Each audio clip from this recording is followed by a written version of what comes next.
Luangkan waktunya di sini, energinya, walaupun Jakarta macet jam segini, tapi masih disempetin. Thank you so much. Yang udah nonton filmnya juga terima kasih sekali. Pengalaman apa yang saya bawa untuk film ini? Apa yang lo bawa dari semua pengalaman lo sekian lama berkarir dengan seluruh film yang luar biasa itu di peran Apa mas? Ranika ini? Sebenarnya salah satu yang paling menarik dari proses di dalam produksi ini adalah kembali ke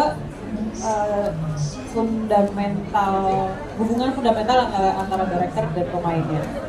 Mas Rudy di sini sangat percaya pada pemainnya, memberi ruang, memberi energinya full untuk pemainnya menciptakan sesuatu buat Mas Rudy. Dan sedemikian rupa seperti yang udah nonton yang ditangkap oleh kameranya Mas Rudy, dan teknis syutingnya juga nggak mudah gitu karena kita banyak one shot, kadang-kadang hanya one take, yang kadang-kadang gue yakin mas one take nggak mau lagi satu lagi deh apa cus gitu kayak enggak gitu. Kalau dia udah bilang enggak. Jadi memang sebetulnya pengalaman pribadi apa yang saya bawa di sini adalah trust sama letting go. Karena maksudnya bisa dibilang kan sebenarnya jadi aktor itu nomor satu yang harus kita bisa punya itu adalah the ability of letting go, the ability to trust other people. Karena begitu filmnya sudah kita bikin, kita udah syuting ini, udah masuk editing, itu udah bukan milik kita lagi. Begitu filmnya udah launching, udah bukan milik kami lagi, tapi milik penonton. Jadi apapun yang penonton akan serap atau nanti pelajari, itu udah milik penonton gitu kan. Jadi nomor satu, the ability of trusting people and letting go di produksi ini sangat tinggi sih. Oke, thank you Asti. Itu dia buat tambah penasaran. Sebenarnya saya sudah menyiapkan pertanyaan buat setiap masing-masing, tapi hari ini adalah acaranya untuk media. Saya mempersilahkan teman-teman media selain yang menggunakan baju orange di depan saya karena sudah dapat notes-nya. Kalau dulu yang nanya bang, kasih kesempatan lain nanti abang terakhir ya.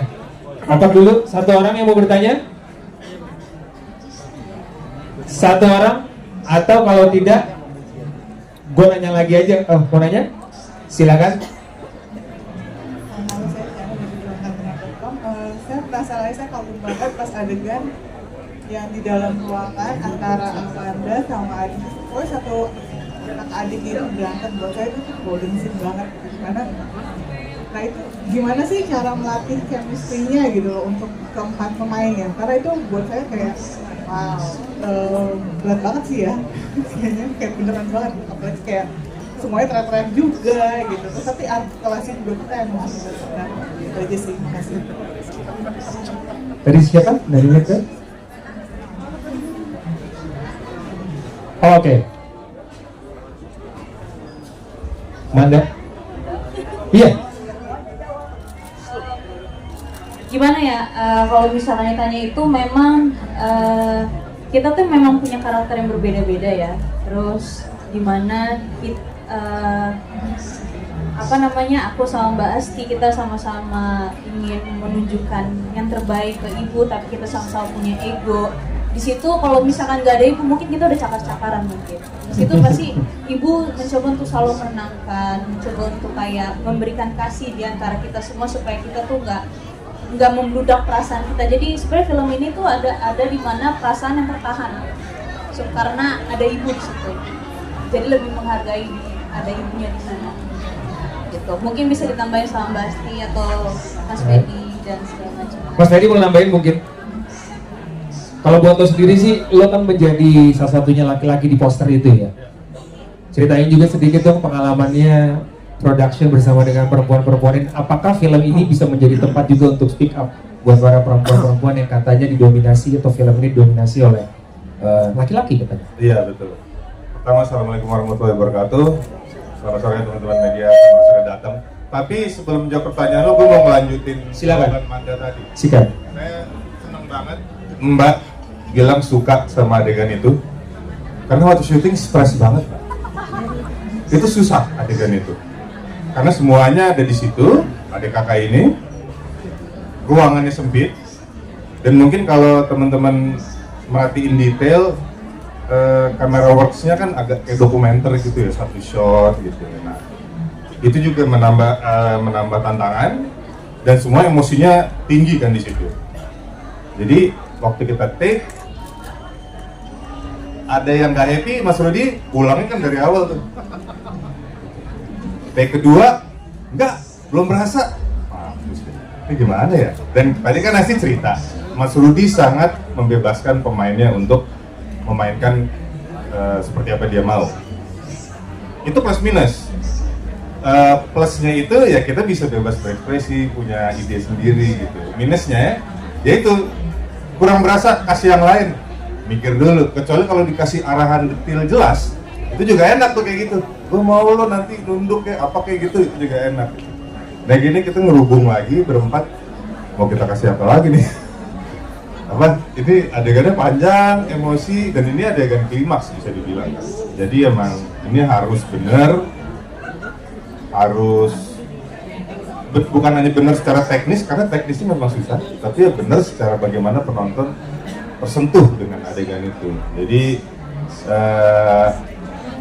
ya seneng banget dengar pendapat Mbak tadi, karena memang itu hari yang cukup stres untuk melakukan adegan itu sih.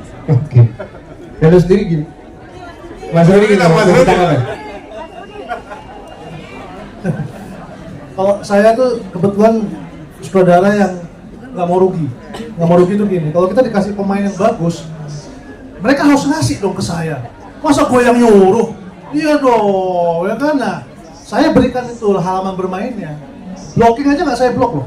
Terserah lo mau ngapain, mau lompat tangga, mau apa terserah. Kamera aku ngikutin. Karena menurut aku, ketika mereka saya batasi, mereka terbatas tuh pasti. Oh jadi mau boleh gini ya? Tuh gini ya? Meskipun mereka udah terbiasa di blocking ya, tapi ketika gue kasih halaman bermain yang luas, itu gue happy banget karena pertama mereka akan membuktikan sendiri bahwa sejauh apa sih masing-masingnya. Kan gue nggak ada safety net, gue nggak ada alat penyelamat buat mereka kalau salah. Kan langsung push semua kan gitu. Terus dan dari situ gue bisa get the best of mereka. Sisi mereka yang terbaik dengan aksi reaksinya mereka sebagai manusia, keajaiban spontanitas mereka bereaksi itu nggak bisa kita dapat kalau kita terlalu steril. Reaksi-reaksi mereka yang ini loh, gitu tuh kadang-kadang kalau kita terlalu tulis tuh nggak bisa tuh. Itu manusiawi banget tuh kan, nggak bisa kelihatan karena emosinya kan kadang-kadang ketika reaksi manusia itu terlalu diatur, manusiawinya hilang pasti. Nah mereka adalah manusia yang the best dalam bidangnya masing-masing di 4 generasi lagi. Kalau jadi yang satu ruangan gimana? Dia kan seru gitu loh, iya kan? Itu kalau dari saya sih. Mungkin sekarang mulai juga sama Baim kali ya, Mas Baim. Lo di sini berperan sebagai Kevin dan lo juga perjalanan karir lo menambah berbagai macam profesi ke dalam CV lo, tapi at the end of the day lo kembali lagi untuk menjadi seorang aktor. Bahkan kali ini lo muncul, lo udah jadi sutradara, lo udah jadi produser, tapi lo muncul di sebuah film yang bahkan lo nya nggak ada di poster. Dorongan lo buat biggest drive untuk gabung di produksi ini? Sutradaranya Rudi Sudjarwo sama semua pemainnya, cast-nya bagus banget. Apa yang lo dapatkan pada saat proses dan apa yang lo harapkan lo dapetin dari bergabung di proyek ini? Sebenarnya sih mau curi ilmunya ya. Oke. Jadi setiap director itu punya ilmu masing-masing. Karena gue ngefans banget sama Mengejar Matahari, ada Pangeran Cinta. Pengen tahu bagaimana di direct, rasanya gimana, dan habis itu saya aplikasiin yang baik-baik ketika saya direct. Gitu aja. Jadi bukan cari duit, cari ilmu di sini. Iya. Oke. Mungkin yang paling muda di sini, maksudnya generasi yang paling latest adalah Hito sama Hana. Mungkin lo sendiri peran lo seperti apa, Hito dan juga Hana? Mungkin Hito dulu boleh diceritain. Cek. Ya. Jujur sebenarnya ini perdana kali aku masuk layar lebar. Jadi, wow, boleh berikan tepuk tangan dong buat Cesar Hito. Dan dikasih kesempatan waktu itu teleponan sama Mang Yono sama Mas Agung, disebutin ini karyanya Mas Rudi, ada Christine, ada Pak Slamet di sini. Itu udah nggak pakai pikir panjang, itu jadi kebanggaan tersendiri sih buat aku. Karena wow, sekalinya diajakin main film isinya legend semua di sini. Oke. Ya kan? Jadi udah nggak pakai pikir panjang. Apalagi emang aku juga ngefans sama karya-karya Mas Rudi, ngikutin semua mulai dari Ada Apa Dengan Gak dibayar katanya Hito di sini. Apa? Gak dibayar? Oh dibayar. Enggak, pokoknya kayaknya pun kalau nggak dibayar udah kalau bakal ambil juga Tuh, karena masalah Mas Agung ini. Masalah tuh Mas. nggak tapi serius ini jadi apa ya, aku ngerasa terhormat bisa ada dulu di sini bersama para legend-legend ini, diajakin main bersama. Apalagi aku sempat sebelum aku cuti kemarin 2 tahun itu karena ada baby, aku dapat project tuh mainin sinetron, versi sinetronnya dari Badai Pasti Berlalu, bareng Mami Nunu juga, dan di situ karya besar dari Om Slamet dan Christine di situ. Jadi wah, Menarik ya? Ini ya, Penasaran ya? Gak bisa ngomong apa-apa lagi lah. Intinya benar-benar puji Tuhan, bersyukur bisa ada di sini, bisa dalam satu karya bersama para legend. Congratulations Hito. Hana boleh ceritakan pengalamannya bergabung di Bila Esok Ibu Tiada? Halo. Oke, jadi pertama kali banget aku ditawarin untuk gabung di project ini, seperti biasa aku akan nanya siapa sutradaranya. Lalu dijawablah sama Mas Agung, Budi Sejarwo. Oke Mas, nggak pakai pikir panjang. Han, baca dulu naskahnya, nggak boleh gitu. Oke. Aku baca naskahnya dan ternyata setelah aku baca naskahnya dari tengah sampai ending aku baca naskahnya, aku nangis nggak berhenti sampai habis. Jadi kayak aku ngerasa oke, ini this is my calling, aku harus berada di project ini, dan aku sadar betul bahwa di project ini aku akan belajar sangat banyak, dan betul terjadi, aku belajar banyak banget di project ini. So I'm very grateful to be here. Thank you semuanya for having me here. Congratulations Hana. Thank you Hana. Mungkin hanya sedikit ke penulis skenario dan juga penulis novel Bila Esok Ibu Tiada, Mbak Nui dan juga Mbak Oka. Mungkin dari Mbak Nui dulu. Sebenarnya dari cerita novelnya itu sendiri, ini ada inspirasi atau cerita mungkin dari kisah yang pernah dialami sendiri oleh Mbak Nui, atau mungkin apa sebenarnya sih yang mau Mbak Nui sampaikan di novel tersebut? Ya, terima kasih. Ini lebih banyak idenya itu dari cerita teman-teman. Jadi mereka itu pada saat ibunya sudah tidak ada, mereka nyesel gitu. Kenapa kok aku kurang ngasih waktu ke ibu, kurang memberikan perhatian. Nah, dengan adanya buku ini berharap para pembaca itu bisa mengingat kembali ke ibunya. Jadi yuk selagi ibu masih ada, berikan yang terbaik kepada ibu, berikan waktu untuk ibu, berikan perhatian kepada ibu gitu. Ya, idenya sih seperti dari buku ini. Oke, thank you Mbak Nui. Bapak juga terima kasih banyak. Mungkin terakhir Om Slamet ya. Om Slamet, mohon izin, ini katanya 30 tahun baru bertemu dalam satu proyek lagi sama Ibu Christine. Betul seperti itu? Om Slamet ini sudah memerankan berbagai macam tokoh Bapak. Nah, dan selalu berhasil. Ada mungkin sosok sebagai seorang aktor mengingat siapa yang menjadi sosok yang diingat pada saat memerankan sosok Bapak, terutama di film ini Om Slamet?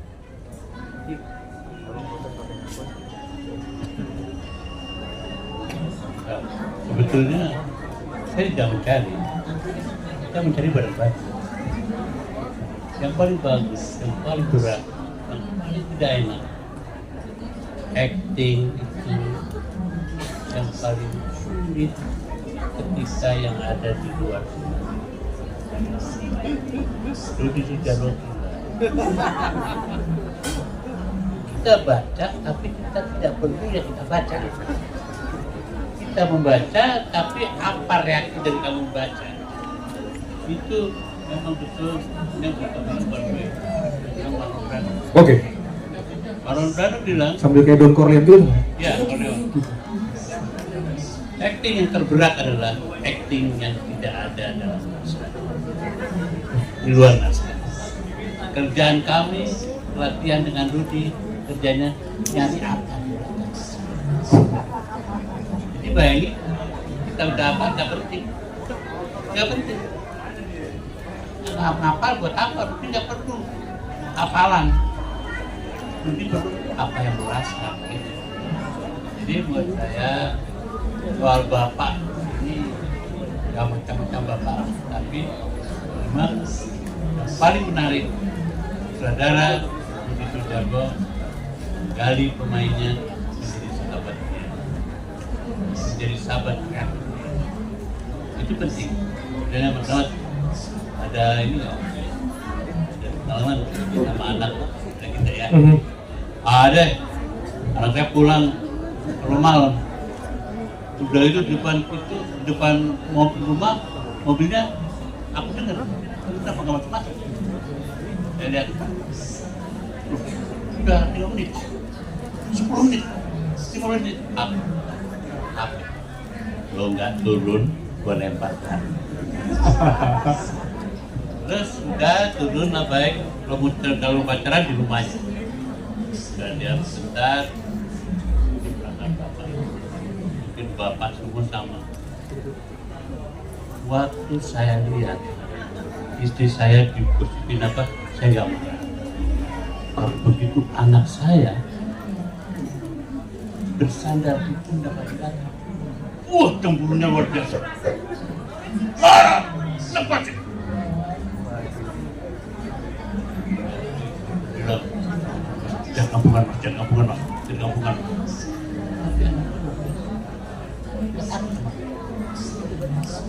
Aku baru pulang di Bangkok. Kamu lo kan lagi, gua selepek kepala.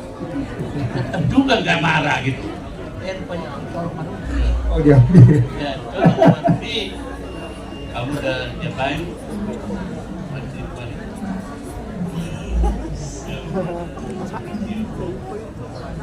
Sudah sampai sini. Oh, tadi.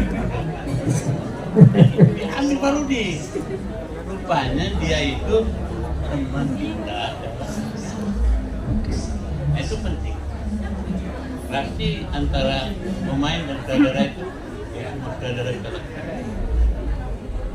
berarti diri, siapa itu berbiasa. Jadi teman kreatifnya adalah pemain. Apalagi dapat jadi baik, udah banyak kali sudah pengalamannya ya kan. Jadi tinggal ngambil aja. Nah, jadi kira-kira mari kita tepuk tangan lagi. Siap. Terima kasih Mas Selamat. Jadi sebelum ke Mbak Oka terakhirnya untuk penulis, Mbak Nuni juga mungkin yang belum menjawab pertanyaan saya. Mungkin dari semuanya agak relate mungkin dengan Mbak Nuni juga punya anak-anaknya juga sudah cukup besar. Mbak Nuni juga dikenal sebagai orang yang emosional. Sudah nonton filmnya Mbak Nuni? Sudah. Apa emosi yang pertama kali muncul setelah keluar pertama kali menonton film ini? Pertama terima kasih semua sama teman-teman yang udah datang dan untuk mensupport kita. Ini film sangat relate banget, makanya tadi waktu Mas Rudi bicara tentang ibu saya yang udah 90 tahun, belum karena ibu aku juga udah 88 tahun yang sekarang hanya tiduran aja gitu. Jadi perjuangan ibu saya sama banget sama di film ini, dan perjuangan saya juga sebagai yang membesarkan anak sendiri juga kena di saya. Dan sekarang saya juga sebagai anak yang sibuk banget, kadang waktu buat ibu tuh suka ya kurang gitu. Terus sama di sini juga ada kakak beradik yang selalu minta salah-salahin segala macam, dan saya anak bungsu.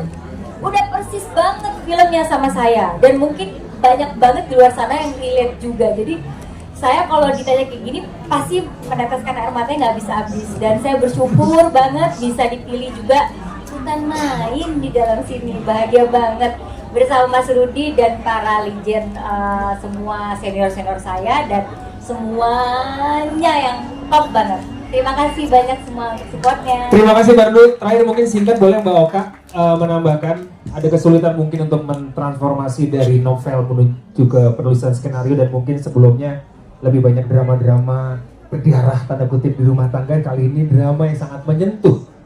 Boleh diceritakan proses mentransformasi ke penulisan skenario? Yang jelas ini banyak pengalaman sendiri sih Mas Ben, terus ya tentu berkaca dari pengalaman teman-teman juga. Kesulitannya mungkin pada saat itu adalah menentukan karakter, karena banyak sekali ya karakter kakak beradik itu kan banyak sekali ya. Kita bisa pilih salah satu dan konfliknya pasti akan beda-beda. Beda karakter, beda konflik. Jadi ya waktu itu tantangannya adalah pada saat saya, Mbak Noi, Mas Agung dan Mas Rudi membentuk universe-nya gitu. Tapi yang saya harapkan, boleh saya satu harapan ya buat film silakan, ini? Silakan. Kalau nanti film ini sukses ya Mas Agung, saya berharap semakin banyak produser-produser film Indonesia yang mau membuat film-film keluarga kayak ini. Amin. Yang lebih membahas tentang keseharian, yang relevansinya sangat dekat dengan calon penonton kita. Siap, thank you Mbak Oka, boleh berikan tepuk tangan.